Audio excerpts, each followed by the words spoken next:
Boa noite a todos, hein? Boa noite, professor.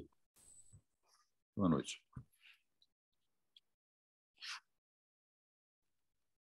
Como é que vocês estão? Estão bem?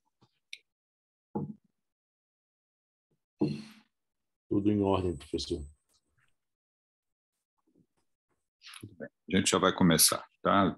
Dá mais um minutinho só para as pessoas entrarem. Tudo bem.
Bom, vamos lá. Dentro aí da nossa disciplina, nós vamos agora passar nas aulas, hoje, nas aulas subsequentes, por alguns tópicos, né? Algumas áreas do conhecimento, aonde a gente vai ver essa questão de escolher com sabedoria em medicina. Como que a sociedade, como eu expliquei lá na primeira aula, acaba se envolvendo, né? E tentando colocar recomendações para os seus membros, para os seus especialistas, para facilitar o processo decisório ali na ponta da linha, né? E sempre procurando trazer as evidências científicas, mas dentro do raciocínio de escolher com sabedoria em medicina, tentando levar em consideração também a questão do custo, da duplicidade dos exames, a questão também do risco imposto ao paciente, né, com a intervenção, e também, como transparência, os próprios pacientes tendo acesso a esse tipo de recomendação que a sociedade faz, né? E procura também, digamos assim, colocar os principais tópicos, ou, né, o que se chama top 5, quer dizer, são cinco itens ali escolhidos pela sociedade para poder divulgar e facilitar ali o processo decisório. Nós vamos ver hoje na área de hematologia, algumas coisas relacionadas à hematologia. Então, só para ilustrar, como sempre será feito, eu vou mostrar um caso clínico aqui, deixa eu compartilhar a tela com vocês. Tá aqui. Só para a gente introduzir o tema, né? E aonde a gente quer chegar. Então, aqui, hoje seria a hematologia, a hemoterapia, que a gente vai discutir, né? Aqui um caso clínico, paciente de 70 anos, admitido para investigação, tratamento de perda de peso e fezes escuras misturada com sangue vivo, que ocorreu há 3 dias. Ao exame, pressão arterial, 90/60, frequência cardíaca de 110, respiratória 24, temperatura 36. Né? Aí o doente foi admitido para tratamento. Uma pergunta inicial a ser feita, né, seria essa: se o paciente preenche critérios ou se o paciente está chocado. Interrompi o compartilhamento. O que vocês acham?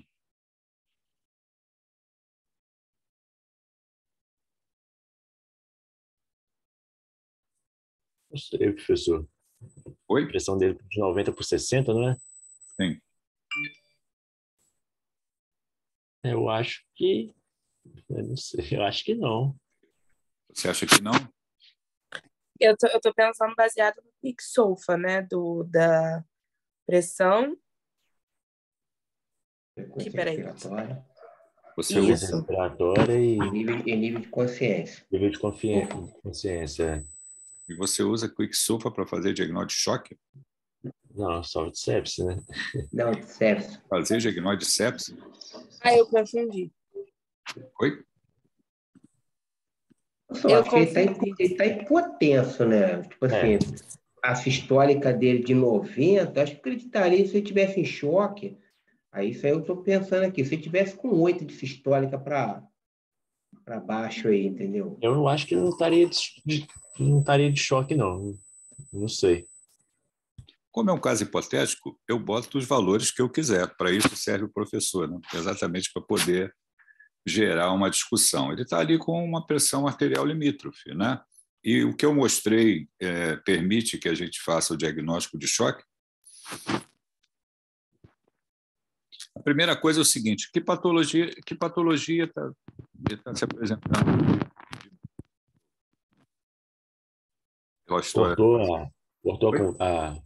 Cortou a conversa, professor? Repete o que você falou. Que patologia está diante de mim ali com a história do paciente que eu vou ter que tratar?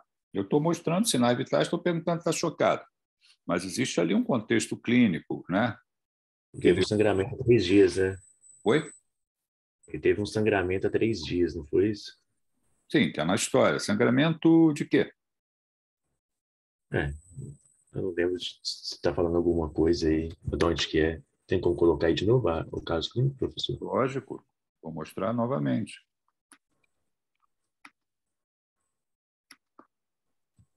Aí.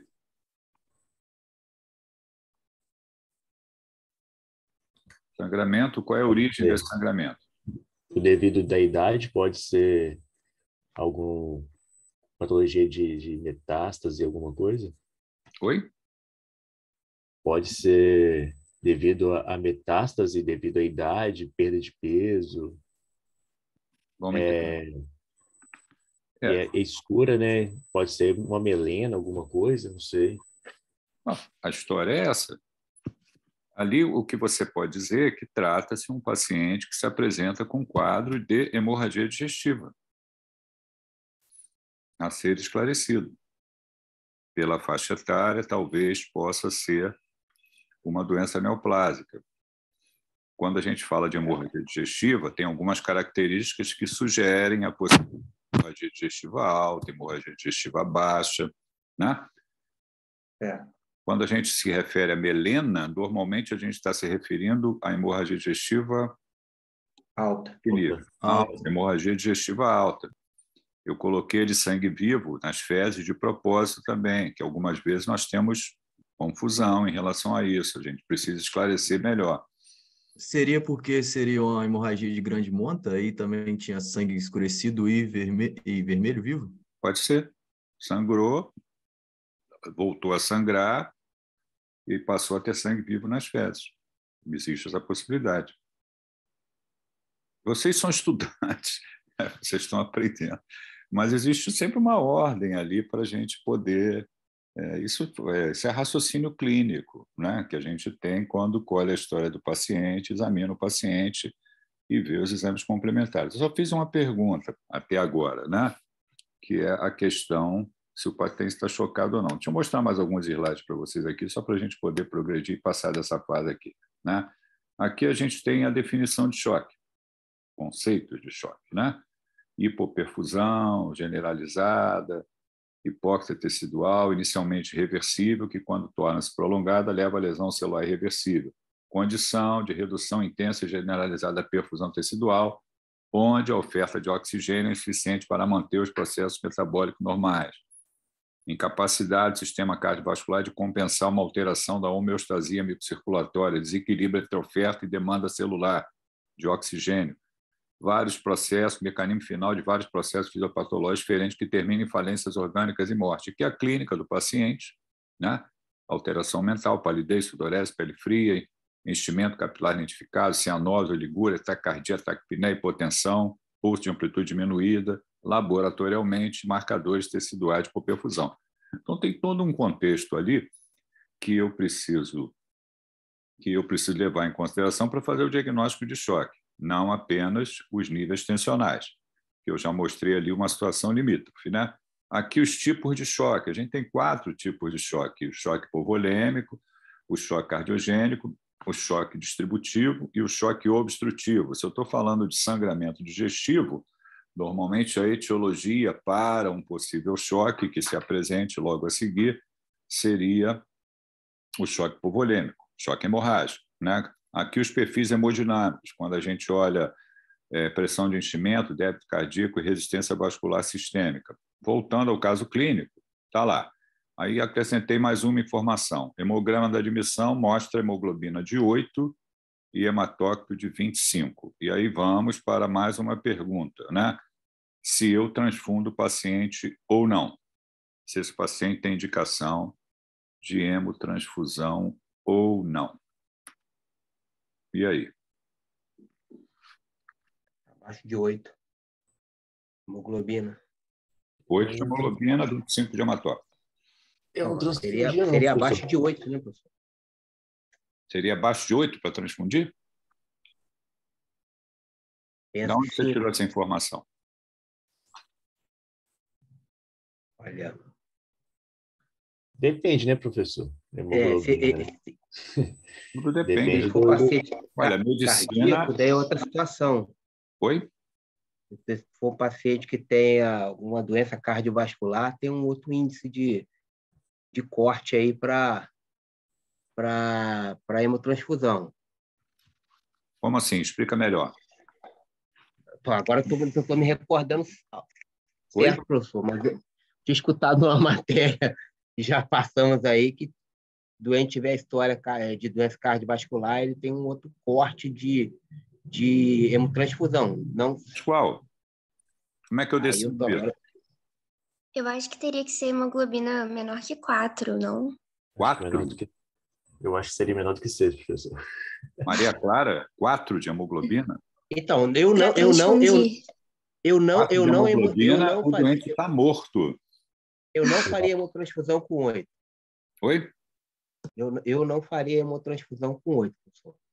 Eu também não faria hemotransfusão para esse paciente com hemoglobina de 8, não. Faria se ele estivesse com hemoglobina abaixo de 6. Aí... De 6. Vocês estão... Veja bem, olha só, daqui a pouco vocês vão ser médicos. Falta pouco tempo, né? Falta o quê? Falta pouco ainda, 2 anos e meio ainda. 2 anos e pouco. Daqui a pouco vocês estão decidindo isso aí dentro da emergência, se eu faço sangue, se eu não faço sangue. E vocês vão ter que resolver, né? Quem resolve é quem atende o doente, né? Vamos lá. Professor, primeiro teria que fazer reposição volêmica, não? Reposição volêmica. Pode ser. Antes de pensar em hemotransfusão. Tudo bem. Isso faz parte do raciocínio também, né? Mas esse doente, pelo que eu mostrei, né? Ele está ali com uma pressão arterial limítrofe. Você faria ressuscitação volêmica para melhorar a condição hemodinâmica dele, no primeiro momento? Antes sim. Sim, tudo bem. Sim, por volêmico, sim. Pelo que eu mostrei, ele preenche critérios para paciente chocado? Eu acho que ele inspira cuidados, professor. Eu acho que ele tá com o pé para virar um paciente chocado. Não é diagnóstico de nada. Não, sei. Isso é papo de jogo de Flamengo daqui a pouco. Inspira cuidados não é diagnóstico de nada. Não, eu penso que ele não esteja chocado, mas se não for feita uma medida de correção de volume para ele tem toda chance de virar um paciente chocado. Veja bem. Porque ele já está sangrando. Ele sangrou, ele está com uma pressão arterial limítrofe, e o que eu mostrei para vocês, ou o que eu mostrei até agora, não caracteriza que a gente possa dizer que o paciente está chocado. Isso não significa que ele não tenha diminuído seus níveis tensionais, que ele tem ali anemia, mostrado ali pelo resultado do hemograma, que ele que ele tenha sangrado, ele pode ter sangrado e parar de sangrar, ele pode ter sangrado e estar continuando sangrando. Então, a atitude de corrigir, né, melhorar a condição hemodinâmica dele, isso pode ser feito, né? Isso pode ser feito, mesmo que eu não esteja fazendo diagnóstico de choque naquele momento. O doente está com uma pressão arterial limítrofe, fez hemorragia digestiva, está anêmico, eu vou melhorar essa condição hemodinâmica, ok? E vou decidir logo a seguir se eu vou fazer hemotransfusão ou não. A conduta pode ser essa, não está errado ser feito isso. Isso é bom senso. Eu vou melhorar a condição hemodinâmica, embora o doente não preencha critérios para fazer o diagnóstico de choque, e mais adiante eu estou revendo o que está acontecendo com o doente. Eu vou obter mais dados. Entendeu? Sim, professor. Sim, professor. É lógico que o doente inspira cuidado, mas isso não é diagnóstico. Inspira cuidado é chegou no hospital, precisa do médico, né? Vamos lá, vamos andar um pouquinho aqui que a gente tem mais coisa para falar. Vamos ver aqui. Deixa eu andar um pouquinho. Transfunda o paciente. Então, vamos lá. Sim ou não e por quê? Justifique. É o que a gente está conversando, né? Então, veja bem, isso vocês vão viver isso em muitas situações ali, né? Para escolher com sabedoria em medicina, eu já mostrei esse slide, que é a nossa disciplina, né? Evidência científica, necessidade, avaliação de risco, duplicidade e custo, uma lógica que justifica a decisão tomada e decisões centradas no paciente. Esse slide eu vou mostrar em todas as aulas, né? Por que transfundir? Se o paciente continua sangrando e eu não corrijo a anemia, o paciente morre. Então, tem que transfundir, né? Os pacientes que param de sangrar e o hematócrito da hemoglobina cai significativamente também precisam de transfusão? Sim, eu posso ter um doente que sangrou, parou de sangrar, mas ele está extremamente anêmico e, por conta disso, eu preciso hemotransfundir. Quer dizer, sangrou e parou, ou continua sangrando e vai precisar corrigir a anemia. Senão, se o doente não parar de sangrar e eu não corrigir a anemia, interromper o sangramento, eu perco o doente, né? Por que não transfundir? Tem outro lado, né? A transfusão impõe algum risco para o paciente? Pode haver anemia por sangramento sem necessidade de transfusão? Quer dizer, o doente pode ter sangrado, parar de sangrar, e ali o nível de hemoglobina hematócrito se manteve num nível que eu não preciso obrigatoriamente transfundir o paciente. Isso também existe, né? Então, por que transfundir? Por que não transfundir? Quais são os critérios? E pesar necessidade e riscos ali, por que não transfundir? Então, primeiro, não transfundir. Aqui tem, só para ilustrar, aqui eu tenho a incompatibilidade, a B0, né, que pode sempre é levada em consideração. Aqui é uma síndrome que pode ocorrer depois de uma transfusão sanguínea, que se chama TRALI, que é injúria pulmonar relacionada à transfusão, né? Aqui está a definição de TRALI.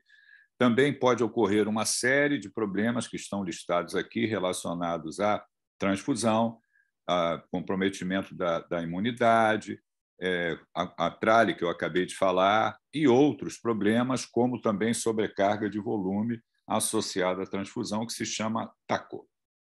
Aqui, um artigo que fala sobre o comprometimento da imunidade, aqui uma outra publicação que fala sobre a injúria pulmonar relacionada à transfusão, tipos de reações transfusionais, custo também do uso de hemoderivados. Aqui é um artigo americano que fala a respeito do custo de hemoderivados, em torno ali de $210 para cada bolsa de hemoderivados, né, de papa de hemácias, de bolsa de sangue.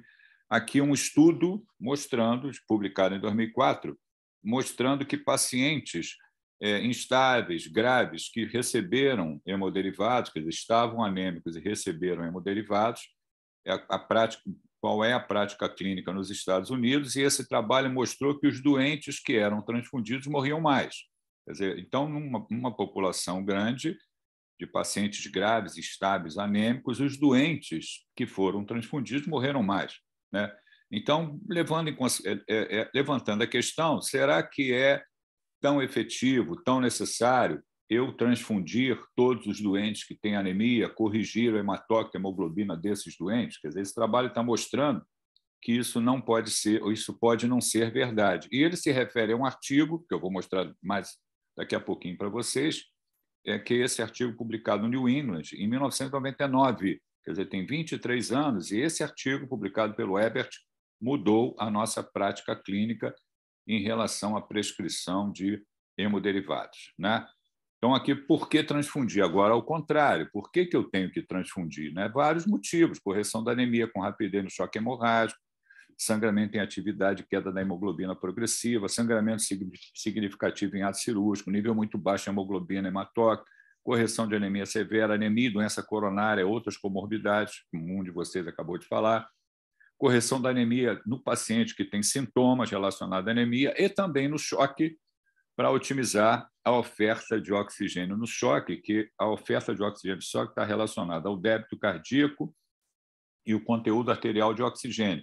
E esse conteúdo arterial de oxigênio leva em consideração o valor da hemoglobina. Aqui um trabalho também, já de muitos anos de publicação, mostrando ali a estimativa de perda volêmica no choque hemorrágico. Quer dizer, houve a perda de quando o doente sangra, no caso aí a hemorragia digestiva, né, do nosso doente, você tem perda de volume intravascular.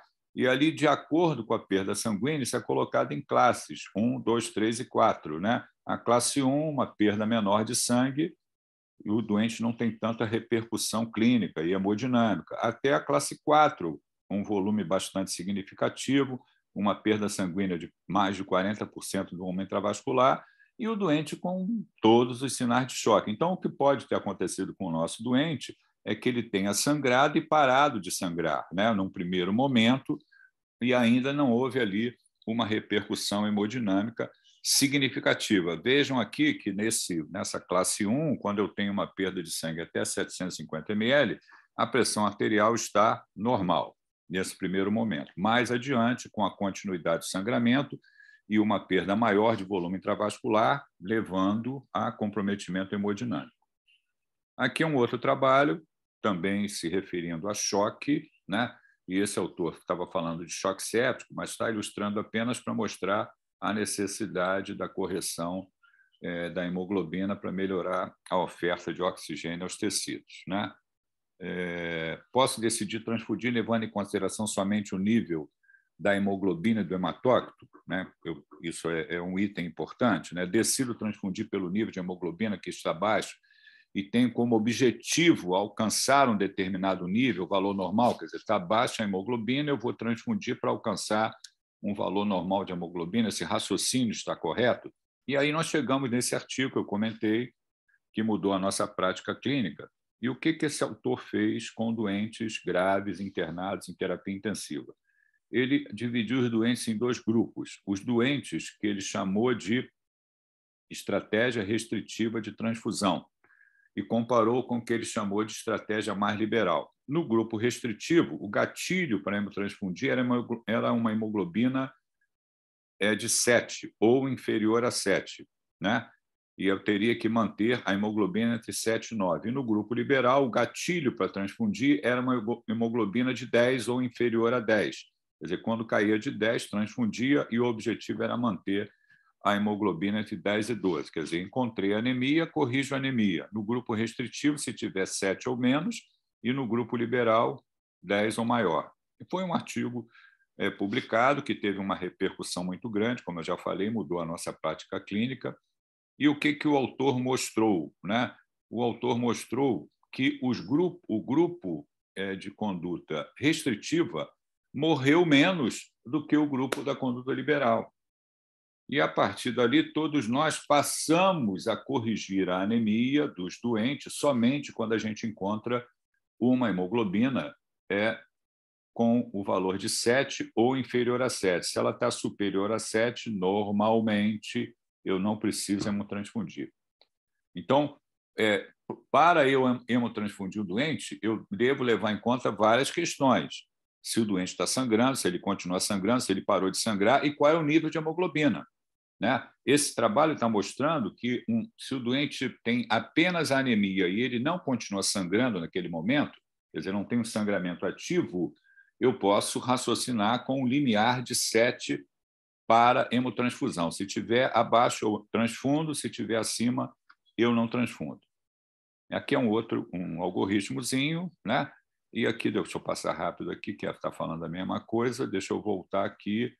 Aí outros trabalhos surgiram, falaram a respeito de hemorragia digestiva alta, tentando aplicar esse conceito também em hemorragia digestiva alta. aliás, hemorragia digestiva não varicosa, quer dizer, por úlcera do adenal, né? E mostrando que o limite para esses doentes talvez não fosse 7, aí é uma particularidade, e sim 8, né? Então, tem publicações nesse aspecto. Aqui, estratégias transfusionais, um artigo já com mais alguns anos depois, né? Na hemorragia digestiva alta também, levando em consideração esse modelo de doente com sangramento digestivo alto, falando que, comparando com uma estratégia de transfusão liberal, a estratégia restritiva significantemente melhorou o desfecho dos pacientes, ou seja, intensificando ali o raciocínio para uma estratégia de transfusão restritiva e não liberal. Ali, ó, hemoglobina de 7 e hemoglobina de 9, então falando que a hemoglobina de 7 era um bom parâmetro para decidir transfundir o doente ou não. Então, voltando aqui ao nosso clínico, o nosso caso clínico, diante ali do que eu mostrei para vocês, né? Só que eu mudei um pouquinho, olha lá. Paciente, e eu acrescentei ali, ó, fez novo episódio de enterorragia significativa na entrada do hospital. Quer dizer, o doente agora voltou a sangrar ou está claramente com sangramento ativo na entrada no hospital. E a hemoglobina de 8 e hematócrito de 25. Quer dizer, eu posso, nesse contexto, raciocinar para a possibilidade de hemotransfundir o doente, ou ressuscitar com fluidos e logo a seguir avaliar a reposição de hemoderivados, né? Aqui, a mesma coisa, só que eu já acrescentei ali dados sugestivos de choque, ali, ó, pele fria e pegajosa, enchimento capilar lentificado, um marcador de perfusão elevado, que é de hipoperfusão elevado, que é o lactato, e os mesmos valores ali de hemoglobina hematócrita, ou seja, o doente tem os mesmos dados clínicos, mas acrescentei ali os dados que configuram um doente chocado. Então, não há dúvida que ele está chocado por conta da hemorragia digestiva e eu vou tratá-lo com ressuscitação com fluidos e, diante desse contexto, provavelmente transfundiríamos o paciente. Outro exemplo, olha lá, hemoglobina de 6, hematócrito 18, quer dizer, eu diminuí mais os níveis da hemoglobina. Então, é óbvio que, nesses casos, com esse nível de hemoglobina, nós vamos hemotransfundir o paciente. E ali a questão de quantas unidades, né? Aqui, ó, mesmo caso, a paciente, agora eu botei um nível tensional mais baixo, quer dizer, quando eu coloco um nível tensional mais baixo, fica mais claro a necessidade de hemotransfusão. E aí a pergunta é o seguinte, eu estou falando tudo isso para chegar aqui, ó, qual o valor de hematócrito eu devo alcançar nesses casos? Né? Eu vou hemotransfundir, mas qual é o nível de hemoglobina que eu devo alcançar nesses casos? Então, vou interromper para conversar com você novamente. Vejam quantas coisas eu posso colocar ali para que a gente possa decidir o uso de hemoderivados ou não. Ali na beira, na ponta da linha, quando você estiver atendendo, claramente vai, no contexto clínico do doente, ser tomada uma decisão que melhor se aplica àquele caso específico. Vejam ali que eu mudando um pouquinho, eu abro várias possibilidades, né? Mas, indo para a evidência científica, que é o que eu mostrei, se o doente sangrou e parou de sangrar, o meu limiar transfusional, num doente que sangrou e parou de sangrar, em princípio, a não ser que eu tenha particularidades ali com o doente, em princípio, esse limiar transfusional é 7. Entenderam o que foi mostrado ou não?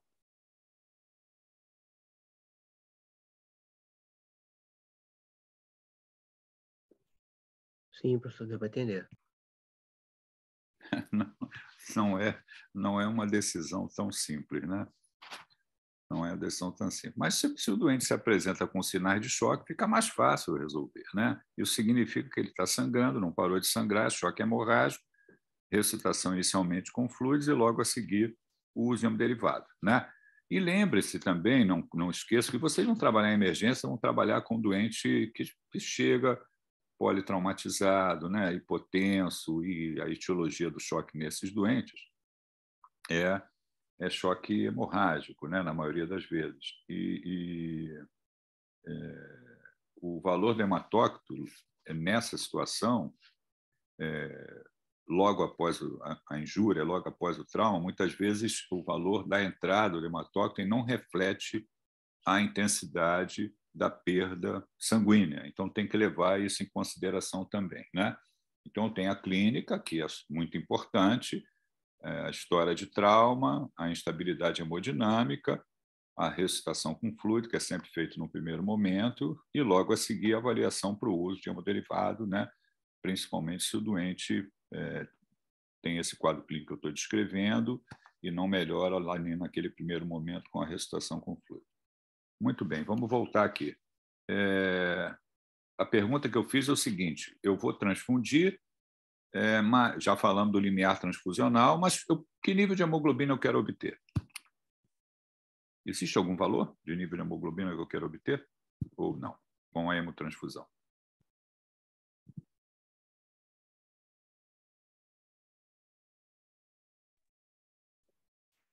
O ideal é levar acima de 12, né? De 12 para cima, né? Acima de 12? O ideal é subir para os valores normais, né, professor? É o Rodolfo que está falando? Sim. Não é não, Rodolfo. Você está raciocinando como anestesista. Anestesista raciocina com 10 de hemoglobina, 30 de hematócrito. Se não tiver, tem que transfundir. É um raciocínio simplista, né? Nada contra o anestesista, ele tem que defender ali a área dele, onde ele está trabalhando. Mas deixa eu mostrar para vocês o que a sociedade recomenda aqui. Vamos lá. Aqui. Olha aqui. Isso é o que a sociedade recomenda. Eu falei para chegar aqui. Não transfundir pacientes baseando-se apenas em um nível de hemoglobina arbitrário. A decisão de transfundir deve ser baseada na avaliação individual do paciente, incluindo a causa da anemia. Quer dizer, não apenas o valor da hemoglobina. Qual é o contexto clínico ali do doente? O doente está anêmico, está sangrando, né? Qual é o nível de hemoglobina e qual é o contexto clínico do paciente? Existe evidência de alta qualidade que demonstra a falta de benefício e, em alguns casos, risco para pacientes transfundidos para alcançar um valor arbitrário de hemoglobina. É o trabalho que eu mostrei para vocês. Quer dizer, o doente está anêmico, ele está lá com aquele grupo liberal, quer dizer, eu corrijo a anemia e isso, na verdade, se reflete em aumento da mortalidade. Então, eu não preciso hemotransfundir esse doente baseado ali naquele valor arbitrário de hemoglobina que eu tenho que corrigir. Quer dizer, tem o limiar transfusional. E também, se necessário, transfunda somente o mínimo de unidades requeridas, ao invés de uma estratégia de transfusão liberal. Riscos relacionados à transfusão incluem alergia, febre, sobrecarga de volume e hemólise. Quer dizer, eu vou repor o hemoderivado e observar e vou tentar interromper o sangramento. Quer dizer, o doente está sangrando por quê? Se é um caso cirúrgico, vai para a sala, opera, né? Se é hemorragia digestiva, vamos endoscopar, vamos ver por que o doente está sangrando, e vamos tratar muitas vezes endoscopicamente, o doente para de sangrar. E, paralelamente a isso, eu melhorei a condição hemodinâmica e também estou hemotransfundindo o doente para corrigir a anemia. Mas eu não tenho um valor arbitrário que eu tenho que chegar com a reposição de hemoderivados. Então, como você falou, 12, está errado isso, a gente não raciocina dessa maneira. Eu melhoro a anemia, principalmente se o nível de hemoglobina está no limiar transfusional de 7 ou baixo, e olhando a condição clínica do doente, obviamente, né? Mas eu não tenho que chegar a 10, 11, 12 de hemoglobina. Isso não é boa prática médica. Aqui está as referências bibliográficas, e isso é da Sociedade Canadense de Hematologia. Então, falei para chegar aqui. Não transfundir pacientes baseados apenas em um nível de hemoglobina arbitrário. Antes de eu progredir, alguma dúvida?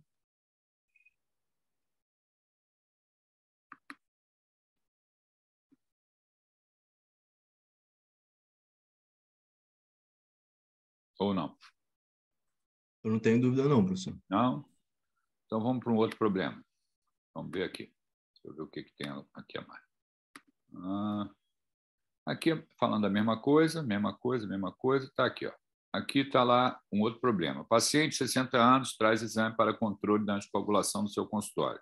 Ele fez hematúria e tem um INR de 6, né? Prescrevo plasma ou concentrado de fatores de protrombina para esse doente?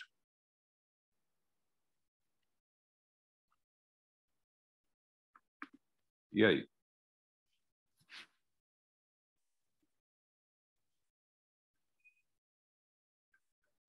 que a gente faz?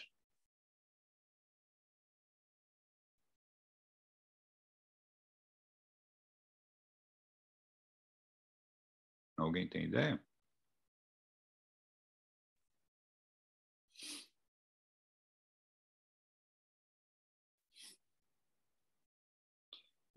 O paciente está com um efeito adverso por conta da anticoagulação?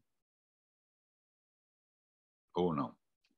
Professor, minha internet travou, não escutei. O senhor pode repetir, por favor? O quê? Quer que eu mostre o slide? O senhor falou agora. Quer que eu mostre o slide novamente? É isso? Pode ser, professor. Aqui, ó. Esse é o caso clínico. Essa é a pergunta. Eu acho que você revê a medicação primeiro, que está anticoagulando, né? Até para melhorar os valores aí do NR dele. Sim.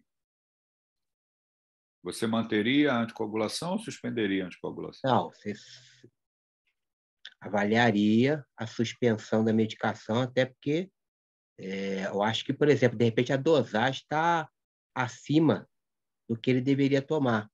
Porque às vezes você pode suspender também essa medicação e num breve momento esse paciente não...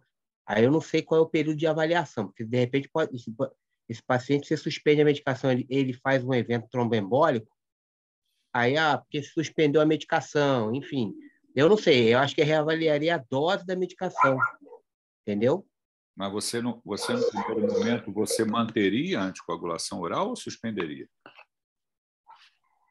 A gente tem que avaliar diversas coisas aí, professor. É o paciente que usa a prótese metálica. É o paciente que usa a prótese metálica, o paciente que tem aquela tabela lá de acordo com a necessidade dessas medicações de anticoagulação. Entendeu? De repente, o paciente tem histórias lá de trombose, enfim, tem um risco elevado para isso. Enfim, é difícil dizer. Eu acho que reajustaria a dose, mas eu acho que não suspenderia ela de fato, não. O doente, então vamos lá. Até porque esse controle é semanal, né, professor, desses pacientes? De NR. Geralmente, esse paciente que faz a anticoagulação... O controle do INR aí é feito quando normalmente o doente faz uso de cumarínico, né? Que é uma droga que interfere ali nos fatores precursores da síntese da protrombina. E aí eu avalio isso pelo tempo de atividade de protrombina, que é o INR. E tem a meia-vida da droga também, né? O tempo de ação da droga, né? Mas, 5 dias, né? no primeiro momento, com esse alargamento significativo do INR e com a presença de hematúria, a conduta mais apropriada é suspensão do anticoagulante oral. Mesmo que depois você vai retornar com uma dose menor e vai ajustar mais adiante. Mas agora existe o sangramento, né? Existe a hematúria e o INR largado, né? Não é um sangramento que está colocando em risco a vida dele. Poderia até ser, né? Mas não é. Ele está fazendo hematúria e tem o INR largado. Então, a primeira atitude é suspensão do anticoagulante para retornar mais adiante, quando parar o sangramento, com uma dose menor. Mas a pergunta não é essa. A pergunta é se eu corrijo isso com plasma ou precursores da protrombina, transfusão de fatores precursores da protrombina. Essa é a pergunta. Preciso fazer isso ou não? Para corrigir o INR. Quando que eu faço isso? Esse contexto eu preciso fazer isso? Ou não há necessidade? Acredito que não. É só mesmo na questão no caso, como suspende a medicação, acredito que só na suspensão da medicação isso, de repente, ia ser corrigido. Vamos lá. Vamos ver aqui o que está escrito. Então, vamos lá. Está aqui, né? Caso clínico, aqui, ó. Mesma coisa aqui, ó. Paciente de 60 anos deu a entrada pelo pronto-socorro com dor abdominal, diagnóstico de úlcera perfurada. Faz uso de anticoagulante oral e INR de 6. E agora?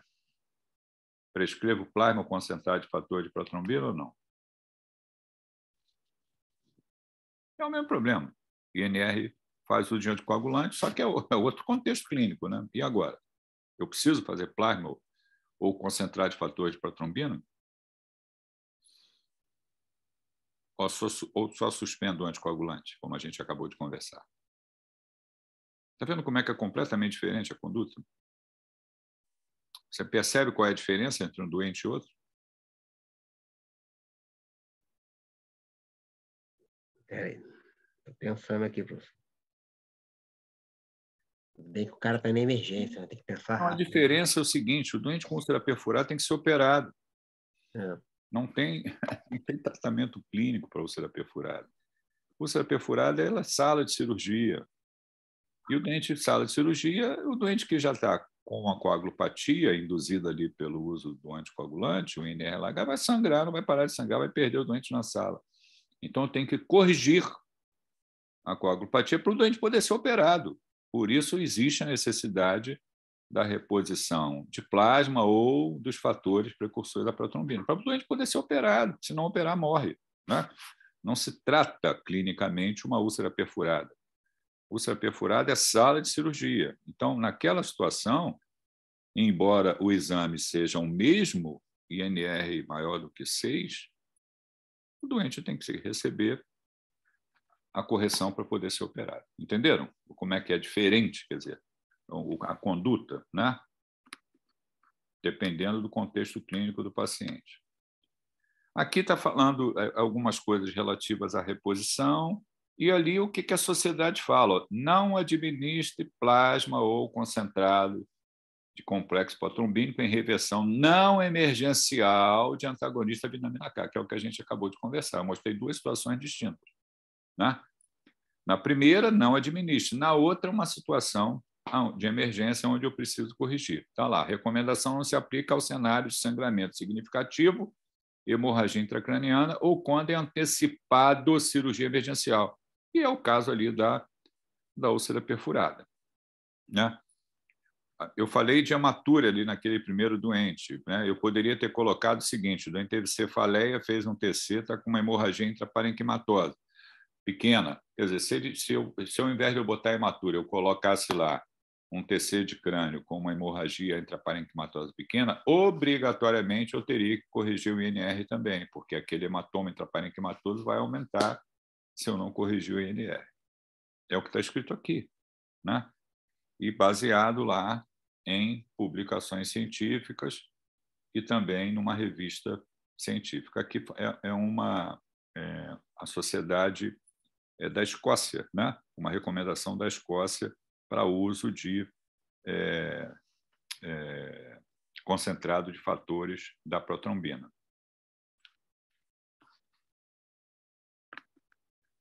Entenderam o raciocínio? Ou não? Eu entendi, professor. Rodolfo, é só você que participa. Eu acho ótimo que pelo menos a gente está conversando, né? E você está participando. Mas nós temos aqui 31 pessoas em sala, né? Também estou aqui, professor. Também estou participando também. Ah, que bom. Você também participou. Eu errei. Você também participou. Ô, professor, eu falei também. Renan falou também. Tá bom, tá bom, tá bom. Eu quero que vocês participem. Deixa eu compartilhar aqui a tela novamente e mostrar mais um caso clínico. Está aqui. Aqui, o paciente de 60 anos faz uso de anticoagulante oral, vai fazer retirada de cisto dermoide em membro superior direito. Quer dizer, ele vai fazer uma pequena cirurgia e faz uso de anticoagulante oral. Qual a conduta, né? Interrompe o Marenvan e prescreve heparina de baixo peso molecular.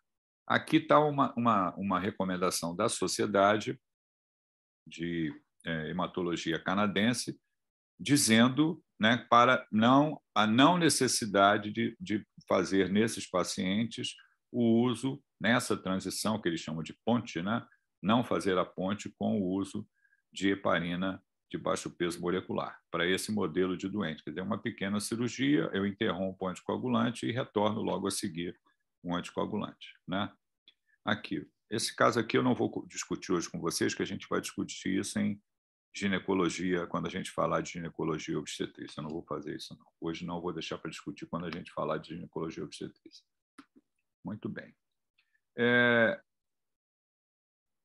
Dúvidas?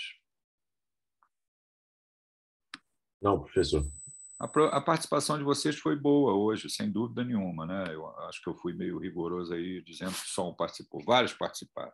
Isso é bom, muito bom. Quero que vocês participem para poder ouvir e tentar explicar um pouco melhor, né? Na verdade, a escolher com sabedoria em medicina leva em consideração o que está publicado, a recomendação da sociedade, né? Essas outras questões que eu já coloquei também. É como tudo em medicina que a gente vai fazer, a gente vai ponderar uma série de itens, né? E o que a sociedade faz é tentar ajudar o médico ali que está na ponta da linha com uma informação já meio que digerida, né? Naquela situação você faz assim, por isso, por isso, por isso. Quer dizer, ajudando ali o médico especialista que está na ponta da linha para ele decidir. E isso é colocado pela sociedade e é divulgado no site da sociedade. Isso os pacientes podem ver isso também, quer dizer, não tem, a coisa é transparente, né? Alguma pergunta a ser feita? Não, professor. Bom, a mim está de boa, professor. Oi? A mim está ok. Então tá bom. Ó, um abração para vocês, podem colocar o nome na matrícula. Semana que vem a gente se vê novamente. Ó, um abraço, obrigado pela participação aí. Eu quero que seja dessa forma mesmo, tá? Obrigado, professor. Valeu, professor. Obrigado pela aula. Obrigado.